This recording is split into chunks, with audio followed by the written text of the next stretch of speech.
A ber, emakume eta izatea lehen pizkat zailagoa zen. Ze juten zeinen herri batera eta pertsonek berez esaten zuten, ez? Oi ba, neska bat. Ez pizkata ez dakite, sorpresa zen.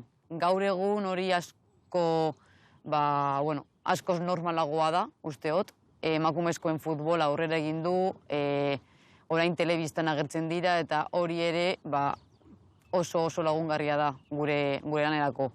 Jarrera matxista, gertatu zitzaidan orain dela 3 urte, kadete partidu baten, aita batek mitiko beta fregar esan zidan, da, egin nuena hori, partidua gelditu, zelaiko ordezkaria deitu, eta pertsona hori zelaitik botatzea eskatu nion.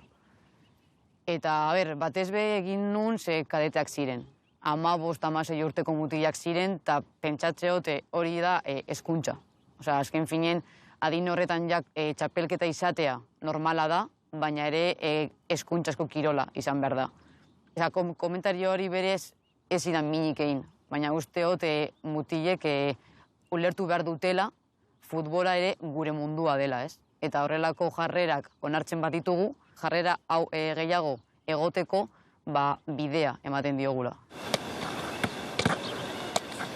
Nire gustatuko litzaidake bakarrik epaile lanetara dedikatzea, ez? Osea, ez izatea beste lan bat izateko beharrik, bakarrik profesionala izatea eta bertan zentratzea. Segia da oso zaila dela lan bat ondo egitea, beste 2 lan buruan badituzu, ez? Azken finean, etxera heltzen zara, nekatuta zaude eta hurrengo egunean lanera joan behar zara. Ez da, oin dekote egun bat, deskantzatzeko, burua lasaitzeko, ez daukagu horrelakorik. Odun, usteote pausu hori ematen batin badugu, gure lana be hobeago izango da.